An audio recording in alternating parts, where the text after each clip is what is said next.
C'est le premier film du MCU que je vais voir depuis Spider-Man No Way Home, donc sorti il y a déjà 2-3 ans. C'est pour vous dire à quel point j'attendais ce film avec impatience et à quel point j'en ai un petit peu ras la casquette du MCU. Donc cette vidéo est très importante parce que je vais un petit peu régler mes comptes avec tout le monde et surtout avec Marvel. Bonjour à tous, j'espère que vous allez bien. Aujourd'hui, critique de Deadpool 3 que j'ai eu la chance de voir en avant-première hier soir, donc il sort aujourd'hui. Comme ça, je peux vous préparer un petit peu avant d'aller voir le film. Promis, pas de spoil. Et surtout, ça me permet aussi de faire une critique vidéo parce que j'en ai pas fait depuis un bout de temps. Et c'est l'un des seuls Marvel qui sort cette année. Je crois qu'il y a eu d'autres Marvel qui sont sortis, mais c'est vraiment inaperçu. Et surtout, évidemment, retour de Deadpool après 6 ans d'absence. Alors, pour l'histoire, déjà le film commence avec le logo du MCU. Voilà, c'est acté, c'est clair.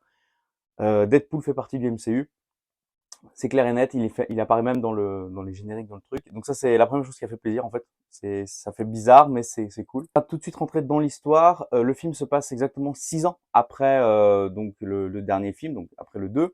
Et on reprend le personnage de Wade Wilson qui, dans le 2, il était retourné dans le temps, il avait un petit peu réparé les erreurs. Il avait fait revivre sa copine, des choses comme ça. Il avait, il y avait des scènes post-génériques avec où il tuait Deadpool du film Wolverine. Bref, et là, ce qui se passe, il veut essayer de devenir un Avengers parce que sa copine lui dit: «Non mais écoute, j'en ai marre que tu sois mercenaire, que tu fasses qu'à ta tête, que tu fasses pas grand chose. Je veux que tu deviennes un héros. Je veux que tu fasses quelque chose de ces pouvoirs, sinon je te quitte». Globalement, c'est ça. Et en fait, il va un petit peu se chercher une rédemption, il va un petit peu s'emmerder et à un moment donné, il est capturé par la TVA, donc les mêmes mecs qu'il y a dans la série Loki. Et ces derniers lui disent: «Écoute, tu dois sauver la timeline sacrée là, avec l'aide de Wolverine». Parce que Wolverine, il a un pouvoir un peu spécial.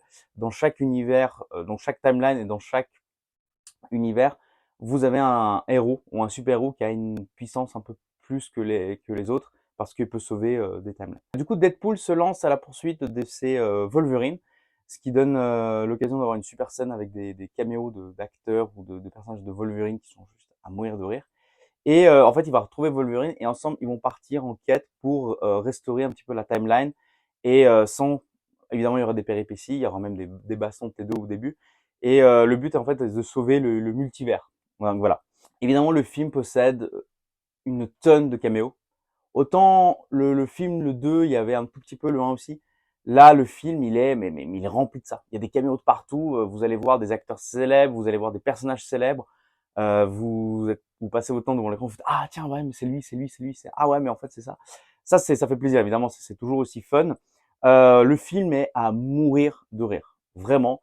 Le film, j'ai pas rigolé depuis longtemps devant un film comme ça, surtout un Marvel. De loin, le film le plus drôle du Marvel. De loin, le Deadpool le plus drôle aussi.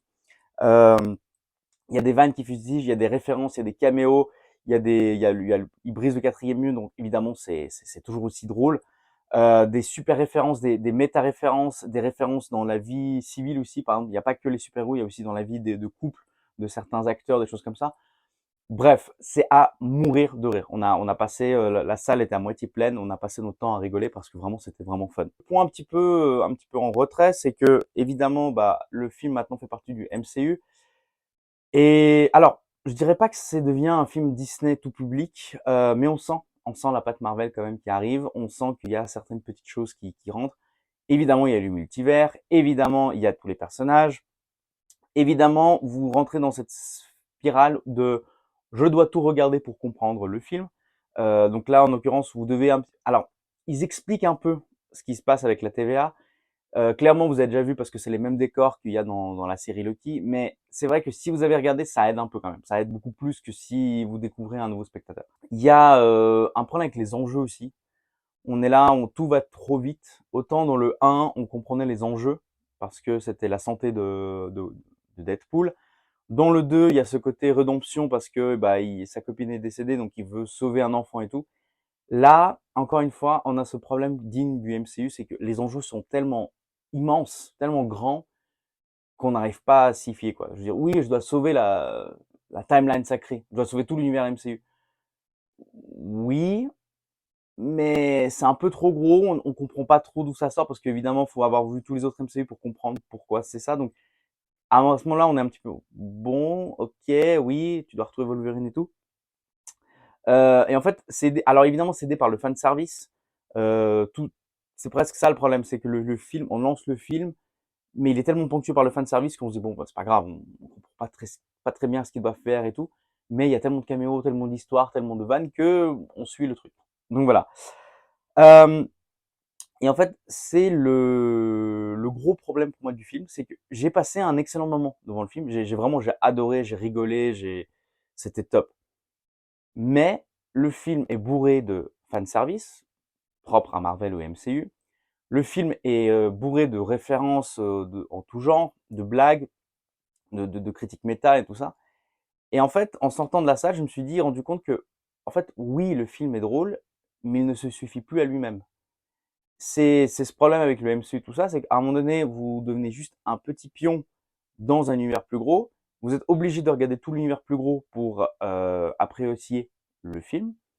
Ça pose un petit peu de problème parce que le premier Deadpool est sorti en 2017, donc ça va faire 7 ans. Même dans 10 ans, Deadpool sera toujours aussi drôle parce que le film se suffit à lui-même. Oui, il y a des références, il y a des petits sketchs, il y a des petits vannes, mais le film se suffit à lui-même. Pareil pour le 2. Le 2, à un moment donné, il se suffit à lui-même. On arrive à apprécier le film sans avoir tout vu. Là, le problème, c'est que le film, dans 10 ans, il sera toujours aussi drôle pour nous et tout. Mais il sera très difficile à montrer à d'autres novices, à vos enfants ou des gens qui ont découvert le MCU beaucoup plus tard, parce qu'il faudrait expliquer énormément de choses. À un moment donné, il y a un personnage qui apparaît peut-être 5 secondes, mais il faut tout expliquer. À un moment donné, moi j'ai vu le film avec deux personnes qui n'avaient pas vu le MCU, ils ont juste vu Deadpool, deux, trois films à droite à gauche, mais ils n'ont pas toutes ces références. Et toutes ces références culturelles, il y a aussi ces références presque des vannes internet. À un moment donné, vous allez voir, il y a un personnage qui apparaît. En fait, c'est un acteur qui apparaît dans un personnage.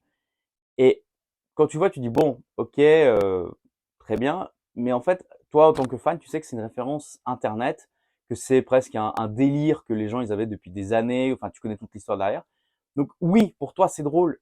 Mais le problème, c'est que c'est que pour toi et que au bout d'un moment, bah, tu dois tout expliquer aux gens. Tu dis, ah, mais en fait, cette scène-là, elle est drôle parce que ce gars-là, il était prévu dans ce rôle-là depuis des années, machin et tout. Tu dis bon, c'est que le film est à 2 niveaux, en fait. Et ça, peut-être, c'est la problématique, c'est le film ne pourra pas être aussi drôle dans 15-20 ans, en fait. Parce que seuls les gens qui se souviennent de tout ça et qui ont connu pourraient l'apprécier. Et en fait, je vais passer à la deuxième point, c'est que dans la miniature, j'ai parlé de The Boys saison 4. Pourquoi je dis ça? Parce que juste avant d'aller voir le film, bah, j'ai fini la saison 4 de The Boys et j'ai aussi regardé tous les anciens Deadpool pour un petit peu me remettre dans le bain. Et The Boys, pour ceux qui ne connaissent pas, donc c'est une série d'Amazon Prime qui est sortie en 2020, donc pile poil après le deuxième Deadpool, et qui a adapté une bande dessinée qui était peu connue, mais l'adaptation en série a permis un énorme gain de popularité. Vraiment, la série est très connue maintenant et c'est devenu une référence. Et The Boys, justement, ça a mis un standard très haut par rapport au gore, à la violence, au sexe, des choses comme ça, parce que on voit tout sur l'écran, toutes ces scènes, toutes ces grossièretés, cette violence vient appuyer le scénario en fait, vient appuyer les personnages. The Boys en fait, il a marqué a marqué tout le monde parce que ça part par sa maturité. Avant tout, les sujets traités, on traite du racisme, du viol, de la sexualité, des traumas de l'enfance, des choses comme ça. Et la saison 4, par contre, il y a eu beaucoup de débats. Moi, j'ai beaucoup aimé parce que c'est très ancré sur les personnages, sur leur arc narratif et sur leur trauma. Chaque personnage, quasiment dans la série, il a son propre arc narratif. On explique ses problèmes, on explique pourquoi il est comme ça, qu'est-ce que ça engendre, comment est vécu chaque trauma, est-ce qu'on va compenser, est-ce qu'on va essayer de le battre, est-ce qu'on va essayer de le prendre sur soi. Et la série peut se regarder sans problème, mais elle est ponctuée par la violence, des scènes d'action, des scènes drôles, des scènes de gore, un peu de trucs. Ce qui fait que la série est appréciable tant que telle. Là où on a un problème avec Deadpool, c'est que ce gore ne suffit plus en fait. Le gore est toujours présent, on a toujours la violence, on a des scènes d'action qui sont mémorables avec du sang qui gicle et tout. Ok, mais c'est une petite partie qui vient appuyer le scénario, le personnage de Deadpool qui est totalement sans limite, drôle et tout. Mais encore une fois, on sort du cinéma, on se dit, ok, j'ai passé un excellent moment, j'ai rigolé pendant 2 heures. Et qu'est-ce que j'ai vu d'autre en fait? Qu'est-ce que le film m'a apporté plus? Qu'est-ce que le film a de différent par rapport à un pur délire internet? Et pour moi, c'est un peu le gros problème de ce film-là, c'est que oui, j'ai passé un excellent moment, j'ai rigolé, les scènes d'action top, mais derrière, c'est vide. C'est le scénario n'est pas ouf. Les personnages, bon, ils sont là, mais ils ont pas tous des enjeux. On essaie de leur apporter des enjeux un petit peu artificiellement à l'arrache, parce qu'on n'a pas vu tout le reste avant. Et on a une impression que oui, le film, bah, dans quelques années, il sera toujours aussi drôle et regardable, mais il est vide parce qu'il est absorbé par ce MCU et qu'on est obligé un petit peu de regarder tout le reste, de comprendre et tout. Donc c'est ça un petit peu le bilan que j'ai, c'est que oui, allez voir Deadpool 3 parce que vous allez rigoler, vous allez c'est à mourir de rire, franchement, c'est top, c'est le plus drôle des trois. J'ai j'ai adoré. Cependant, en tant que film, on sent que bah il y a un vide quoi. Il y a un vide. Les personnages, ils ont un petit peu des arcs narratifs, mais c'est plus en mode on a rapporté une pièce, rapporté d'un autre film, d'une autre saga pour clôturer un arc, pour faire du fan service, pour que les fans assis dans le cinéma, ils font regarde, regarde, c'est tel personnage de tel film de telle année, et ça s'arrête là. Donc voilà, et c'est dommage parce qu'ils ont ramené bah, Wolverine. On voulait tous absolument voir Hugh Jackman dans le Wolverine encore une fois. Ils ont ramené ces personnages, mais on sent encore le fan service, on sent que ce côté un petit peu, bah, c'est pour le fan, quoi. C'est pour le fan service, c'est pour remplir les salles, c'est pour que les gens ils en parlent, qu'ils débattent un peu et qu'ils fassent après, ils sortent du cinéma, ils disent ah mais en fait c'est machin et tout. Mais ça s'arrête là. Et encore une fois, je le répète souvent dans mes vidéos, mais l'écriture est un énorme enjeu et ils auraient dû quand même mieux écrire. Je trouve que le film devrait être mieux écrit. On devrait avoir plus de personnages euh, moins caricaturaux, moins vides, moins juste des coquilles vides, mais qui sont des références à des films passés. Et je répète encore une fois, là où The Boys en fait a réussi le tour de passe-passe, c'est que la violence et le gore appuient le scénario. Dans Deadpool, en fait, ça sert juste à maquiller, à faire des scènes pour que justement compléter le scénario.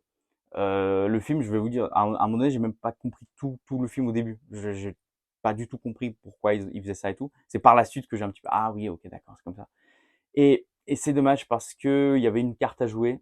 Et comme je le dis souvent dans mes vidéos, l'écriture est importante. The Boys a très bien compris. Ils ont très bien écrit ces personnages. Là, on ressent un sorte de vide. C'est, vous savez, ça fait un peu comme Bienvenue chez les Ch'tis, parce que avant d'aller voir au cinéma, il y avait les publicités pour les comédies françaises et tout.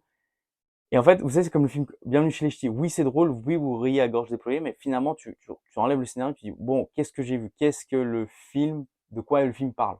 Qu'est-ce que c'est?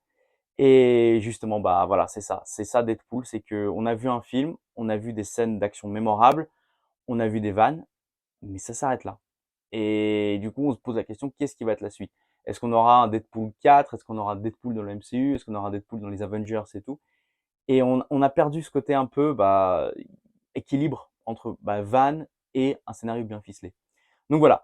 Pour le reste, eh ben, je vous recommande d'aller voir Deadpool évidemment parce que si vous êtes fan du NCU, si vous êtes fan du personnage, allez le voir. Franchement, c'est à mourir de rire. Honnêtement, je vous le dis. Les bastons, les scènes de baston sont top. Les effets spéciaux sont top aussi. Franchement, ça fait plaisir de voir qu'ils font encore des effets spéciaux corrects. Moi, personnellement, je vais aller jouer aux jeux vidéo. J'ai acheté le jeu vidéo Deadpool qui était sorti sur Xbox 360 ou Xbox One il y a très longtemps. Donc, je vais jouer à ça pendant cet été. Et pour le reste, bah, profitez bien. Il y a d'autres films qui sortent bientôt. Je vais essayer de faire la critique. Et dites-moi en commentaire ce que vous en avez pensé. Moi, personnellement, ayant vu The Boys saison 4, ayant vu Deadpool 3, bah, je me dis, ouais, il y a une réelle dualité qui se crée actuellement et que le MCU, tu vois la chute, à un moment donné, il critique d'ailleurs le MCU dans le film, mais tu vois qu'à un moment donné, ils sont dépassés par tout ça et qu'ils n'arrivent pas à se reconcentrer. C'est que c'est encore une fois, c'est devenu un produit commercial où on donne ce que les fans veulent, mais une fois que tu as donné ça, bah, les fans, ils en veulent plus, ils veulent plus quelque chose. Et peut-être pour fermer la parenthèse, un truc qui me manque de plus en plus, c'est que j'ai l'impression on n'arrive plus à rêver en fait. On n'a plus cet état d'esprit où on rêve de certaines situations, de certaines choses. Vous savez, avant sur les forums, sur Facebook, on avait ce côté, bah, imagine ce que ça aurait donné si vous aviez Will Smith en Neo dans Matrix, ou si vous aviez tel personnage dans tel rôle et tout. Là, on est arrivé à un stade où les studios analysent ce genre de données, ils regardent et ils disent: «Ah mais en fait, ils veulent voir lui dans tel rôle, on va leur donner. On va leur donner, on va leur donner pour leur argent de fan service, on va mettre ce gars-là dans ce rôle, même si ça dure que 5 minutes, on le fait, comme ça les fans sont contents parce que comme ça ils vont dire ah mais les studios ils nous écoutent, ils regardent ce qu'on fait. Et oui c'est bien, mais d'un autre côté c'est presque dommage, on a presque un sentiment de bah ouais, il y a plus cette place pour rêver un petit peu, pour donner place à l'imaginaire, à une sorte de vous savez, un sort de fantasme de gamin, de se dire ah mais imagine si Batman il rencontrait Superman, un truc comme ça, ou les quatre fantastiques revenaient, un truc comme ça. On n'a plus, on nous donne pour notre argent, d'accord, c'est bien, mais ça reste un peu vide finalement. Donc voilà, dites-moi en commentaire ce que vous en pensez, et surtout n'hésitez pas à liker et à commenter cette vidéo, et aussi abonnez-vous à ma chaîne, car d'autres vidéos suivront. Allez, ciao, et bonnes vacances à tous.